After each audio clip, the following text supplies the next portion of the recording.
What's up, guys? Road Warrior 627 here, and welcome back to my Minecraft PS4 Creative world. Yeah, guys, surprisingly, we are back. Not, not that I was planning to do this again. Wasn't planning on doing it again, but something inspired me to go bigger. This stadium was great, right? This nice little mini version of Citi Field. We called it Central Stadium. It had a really weird um, announcer's booth and shit. But then I decided to build a big one. You could say a huge one. A bigly one. And here it is. Here it is in all its glory. My new large baseball stadium that puts the other one, unfortunately for it, to absolute shame.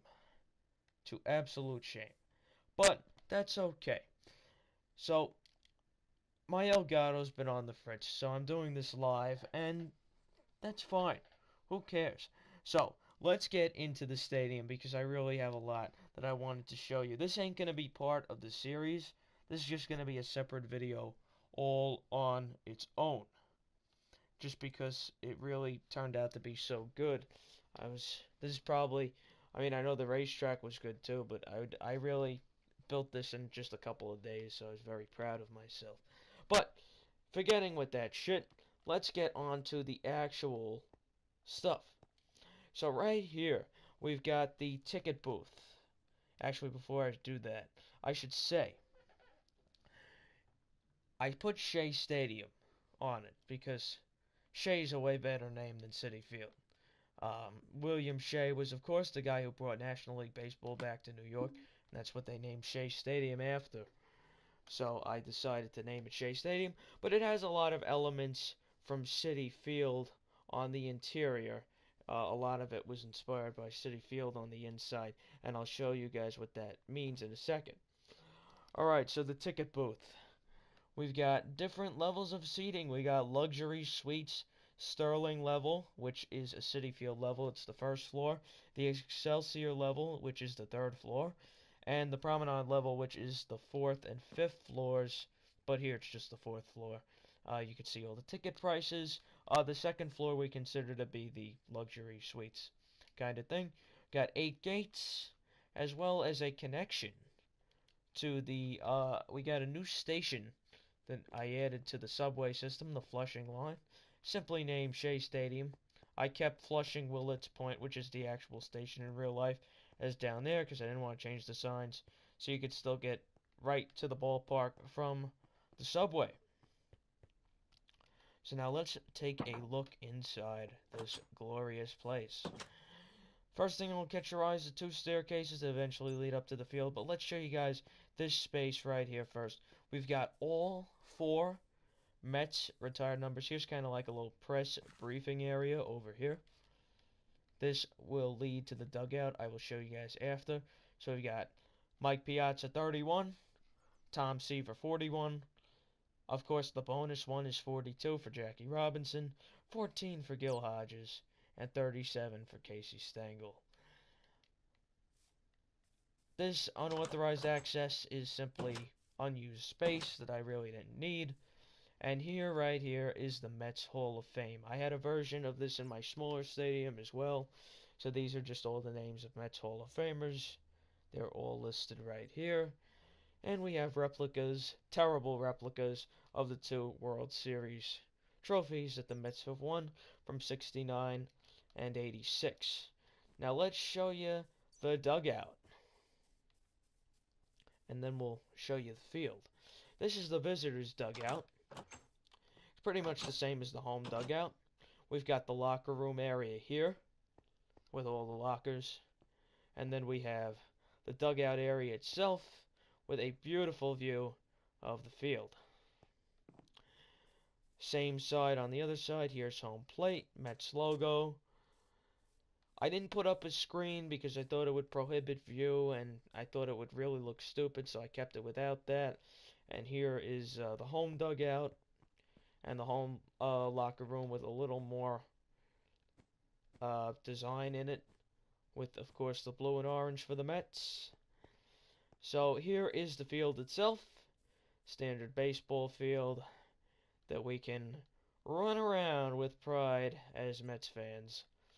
So let's give you a brief tour of the field here. It has the same dimensions as the old Shea Stadium. So as you can see, we took a little inspiration from both. Delta Airlines. Hey, at least we weren't involved in terrorism. Gary Carter, the Kid, and Ralph Kiner honored in the outfield. W.B. Mason, office supplies, office pornography.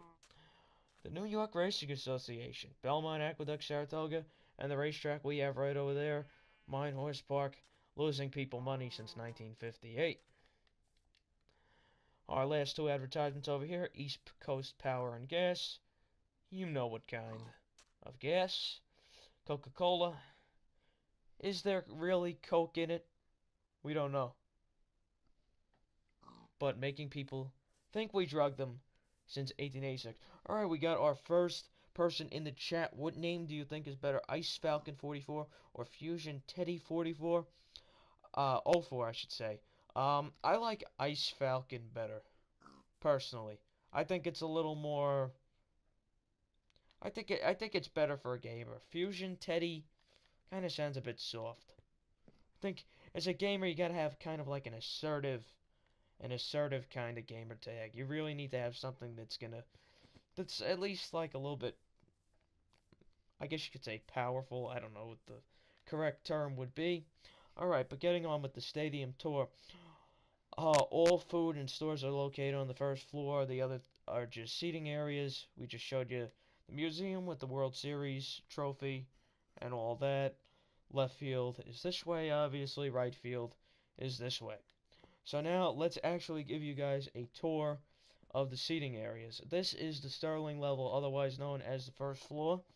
Right in the middle behind home plate, you can pick up your programs, yearbooks, all the updated print versions of things you'd get when you go to the ballpark. This is just the entrance from the other side of downstairs. We've got 6 shops on this floor. They're the 6 shops of the ballpark besides the program. First, of course, Nathan's. Nathan's famous hot dogs, the best hot dogs anywhere, originating in Coney Island. The best of the best. Here's the menu right here with the standard white and green colors of Nathan's. Down here we got a little more of a variety concession stand featuring more upscale Italian, American side dishes and beverages. Almost every place in the ballpark sells beer because it's a ballpark. So we got Reuben, wings, paninis, chicken parm,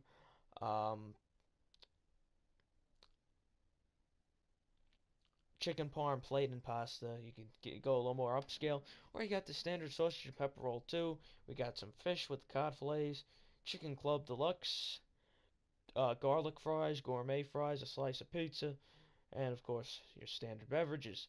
Now down here on this side, we've got the Mets print shop. Not the paper print shop, but the clothing items. So we got hats, jerseys, and pants, all for sale here. Various Mets colors. Back here is the start of the seating sections. All the seating sections are numbered from the right field, outfield, around toward home plate this way, and they increase as you go over towards left field. So like this is 101.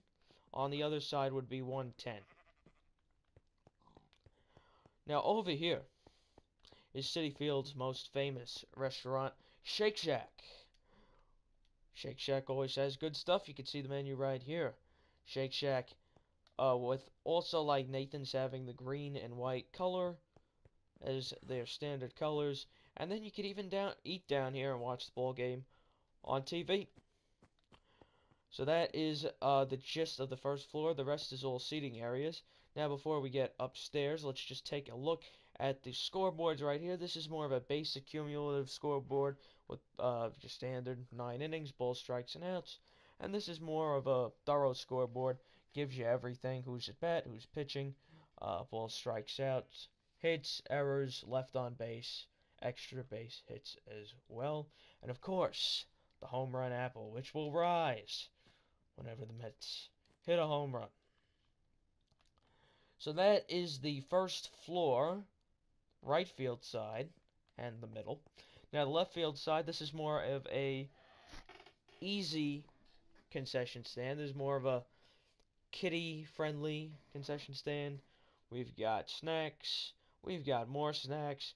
We've got sweets and candy. We've got ice cream. And we got an assortment of beverages as well. Condiments. Over here is more the healthy food section. We call it relatively healthy because there's still some shit that really isn't that healthy, like the roast beef or the grilled chicken Caesar salad. That's really not that healthy. You get a sandwich, you can get extra snacks and beverages as well. We gotta cater to our healthy people. But then again, who eats healthy when you go to the ballpark? Only like the real health nuts that should be in LA and not be in New York. Of course. This is the New York Mets collector's shop. We've got gear, baseballs and bats. We've got other assortments of print, a classic program from days past, DVDs and books, and mugs and glasses, and various accessories like keychains and stuff like that. So this is just the other side. I don't know why this sign. There's so many signs in this world. I think they're starting to go out on me. Yeah, you see how the section isn't listed. This is section 110, all the way on the other side of the ballpark. Now let's go to the luxury suite area. Let's show you the home side first, otherwise known as section 201. This also goes to the Mets booth, television broadcast booth. This is the booth right here. Got a beautiful view of the field, and the suite does too. Just a little bit more of on an angle, kind of like the broadcast booth at Central Stadium, which I showed you guys at the beginning of the video. And then, of course, the other side is just the visitors booth. We'll pop in there just for a second. Not that anybody wants to really sit over there because they're the visitors. Here's the visitors booth right here with an equal view just from the left side. And here's suite number 2. Oh yeah, well we're gonna get up there. Something just dawned on me. The extra stuff up there you'll see in just a second. So that is the first and I guess you could call second floors. Next is the third floor, otherwise known as the Excelsior level. Once again, taking inspiration from Citi Field. We've got, you access the right field side, which is sections 301 to 305 from up here, and 306 to 310 via this staircase. This is, the left field side of the Excelsior level, the visitors side. So this goes 306 all the way to 310 in the corner up there. Let's start on this side, I guess, since we're over here. This will lead to the promenade, which is the highest level there is. Over here, we got the retired numbers once again, 31, 41, 14, 37, the proponent, that is William Shea, and 42 for Jackie Robinson. On this side is the left field promenade seats, sections 410 to 408, 401 to 404 are on the other side over there, which we'll get to right now. So let's head over there. So this is the right field Excelsior level. This is sections 301 to 305. Sections 401 to 404 are accessible right down here on that staircase. And this is the view from the top. And the promenade seats actually go all the way back by home plate. Although you don't get that good of a view from here with the blockage that is the luxury suite. This actually is a better view out here, and the tickets are less money. But that's how ballparks design their stuff.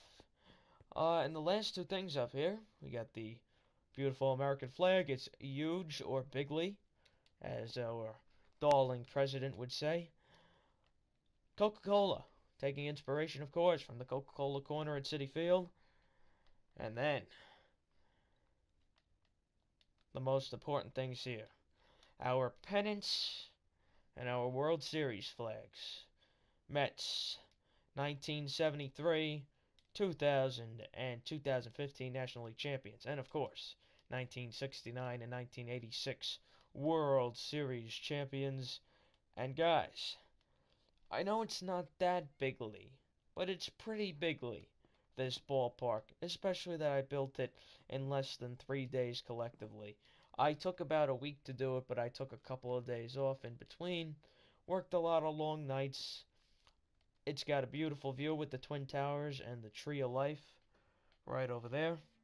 And guys, that will do it for the tour of my new baseball stadium. You could call it a combination of Citi Field and Shea Stadium. I guess if you really want to, it's got inspiration from both. The blue and orange stained glass was kind of something I came up with on my own, and so is the cobblestone. But that kind of went with the rest of the stadiums, so it felt like that would be the most appropriate thing to do to have it blend in with the rest of it. So let's just, before we go, let's just show you a nice view of it at night, because it does look very good at night. Probably not suitable for on-field playing, but whatever, it does look pretty damn good. So guys, that is it. That is probably the last you'll see of this world. I just thought it'd be appropriate to give you guys a glimpse at what I've been doing behind the scenes. Hope you all enjoyed watching. Hope you all enjoy the stadium. Hopefully you guys think it's good. If you wanted to see more with it, I could definitely do more videos in the future, but I don't think that's going to be necessary. So on that note, guys, I will talk to you guys later. I might do a GTA stream later this week, maybe tomorrow or Friday. I'm kind of loose with my YouTube schedule as it is, so we'll see what happens. Once again, thanks for watching, and I'll see you guys next time. Peace!